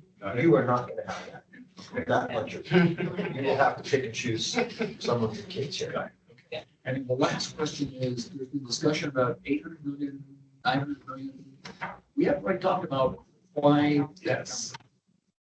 why not a larger? What's the impact on the mill levy and whether it's a big, can you talk a little bit about that? So we have a broader sense of operating.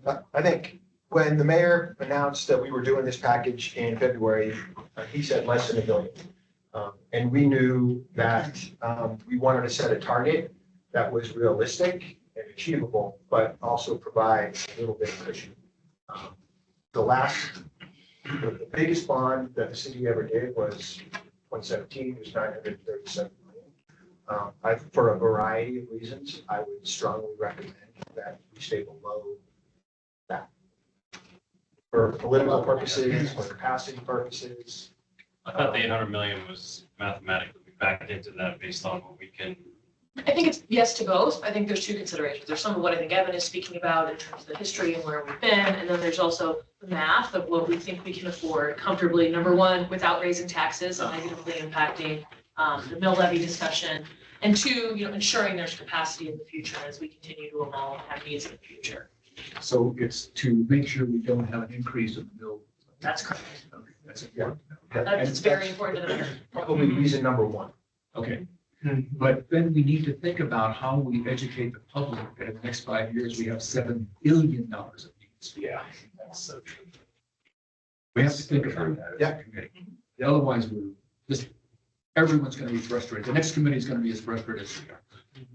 Trying to figure out what to prioritize and what's deferred maintenance and what was the last bond issue. I just think we need to think long term so that all this is put in context. And maybe the mayor says, we're going to have 2 or 3 different bond issues over the next several years. I don't know. I don't know the answer to these questions, but we need to think about it. We don't want to shock Denver voters 5 years from now and say, you raised $3 billion.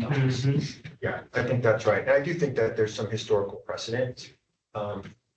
We've never been able to complete the entire 6-year capital improvement program through a bond. There's always the notion of a bond package allows us to catch up bit, but not to complete the whole thing. So I have, for a couple of the projects, probably more connectivity. One of them was the Sheridan, Sheridan.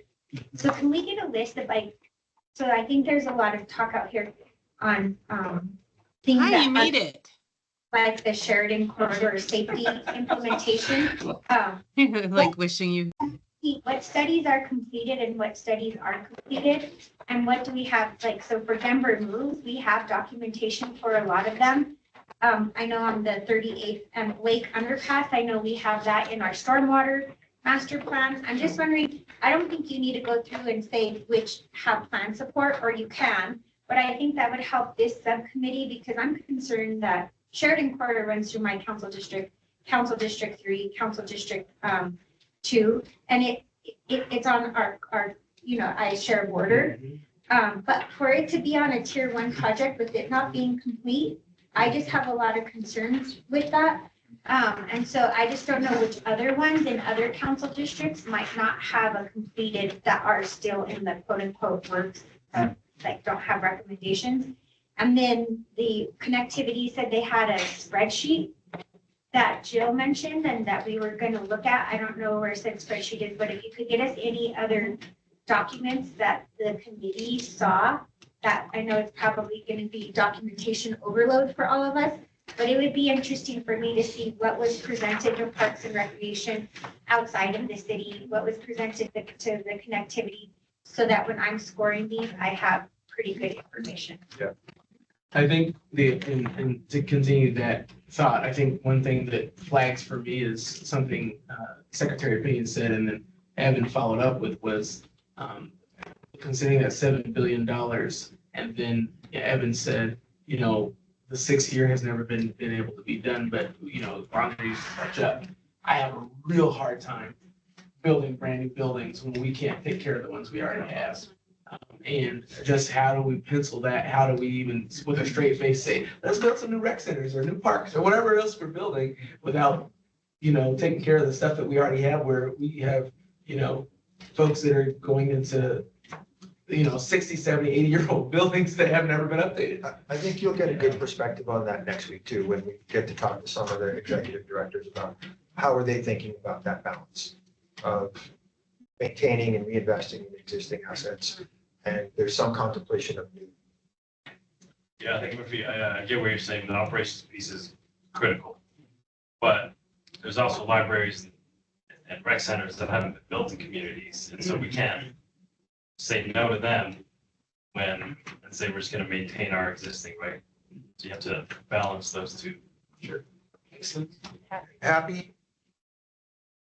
Yes, thank you. I want to continue this thread on new versus existing.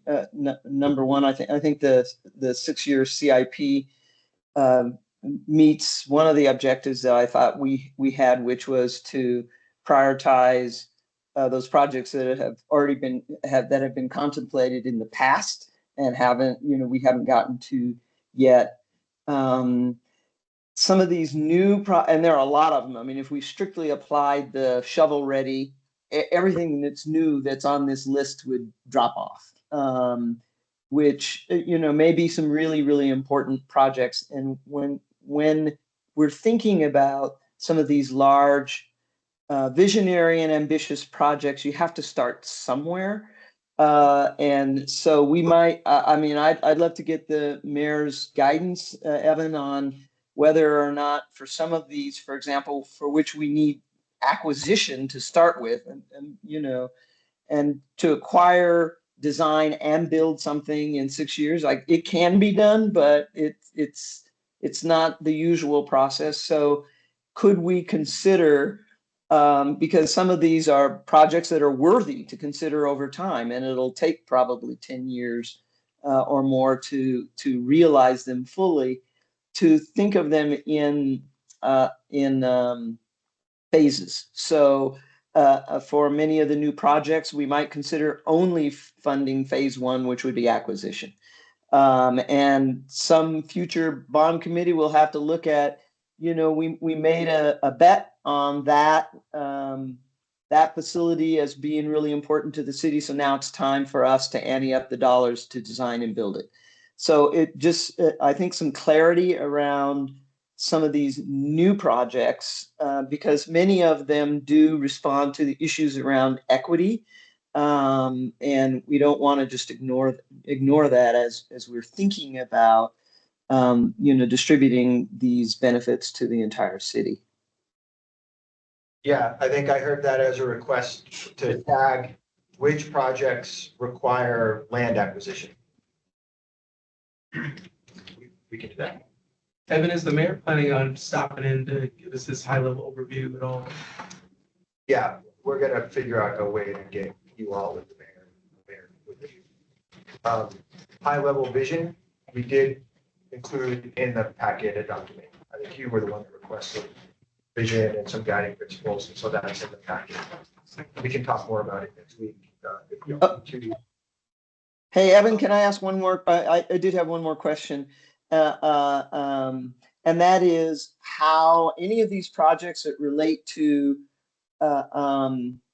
other existing funds, for example, their housing and any of the mental health, how they relate to Denver Cares, the housing dollars that have been raised. It just seems to me that we'd want to know the relationship between this bond and how they interact with other sources of funding for many of these projects.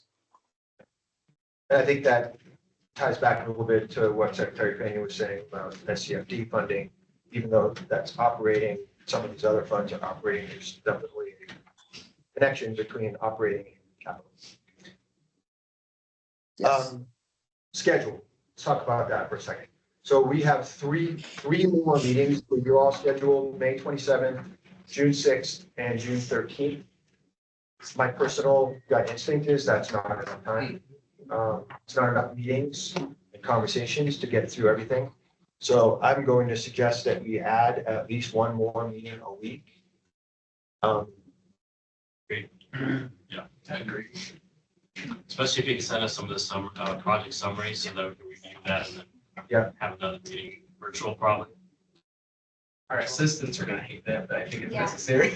I'll be virtual next week because city council doesn't meet on Memorial Day and our council meetings are canceled, so most of us are out. So I'm gonna be on vacation, but I will chime in for this meeting and so forth. So I will be virtual. Oh, absolutely. I'll be here in person. I'm just saying. Virtual for everybody. So we could look at adding perhaps next week a Thursday meeting to go along with the Tuesday meeting. I fly on Thursday, so I wouldn't be able to make it on Thursday. I'll be at the airport, unless you do it earlier in the morning. Possible to do one this week? Yeah, I am traveling on Thursday as well. Is that next week? Talk about next week. Yeah, I could do one late this Friday. Now, that's not always ideal. We could do a late happy hour, happy time together for fun. Wow, this thing closed down. And I'm right behind you, I'm on a plane. This Friday. A little survey because. I can send out a survey. Let's send out a survey. Okay. Send it straight. The last thing, is there a tool, and I might be getting way too in the weeds here, but is there a tool that we could use individually to kind of self-rank some of these things so we know where we stand ourselves and then kind of, so it would help us? Yes. Yes. Yeah, there's also, I think Jackson had the idea of maybe doing office hours, maybe we did that. We might do that as well, so you can self-rank, but you also can ask some questions back of staff. So we might think about doing that for you as well, so you have access to people. And we've also built a map of all of these projects as well, so we can share that as well. Thanks for that. Does that list provide a little bit of a matrix against our criteria, our overarching criteria? Not yet. Okay. That would be helpful. I mean, just to. All right. Your gut tells you one thing and you know, your analysis might tell you something else, so. That would be helpful. Get a survey out. We will think about adding another meeting to the end of this week and then a couple more, maybe 3 more for the next 3 weeks. Thank you. Thank you. Thanks, everybody. Thank you all. Thank you.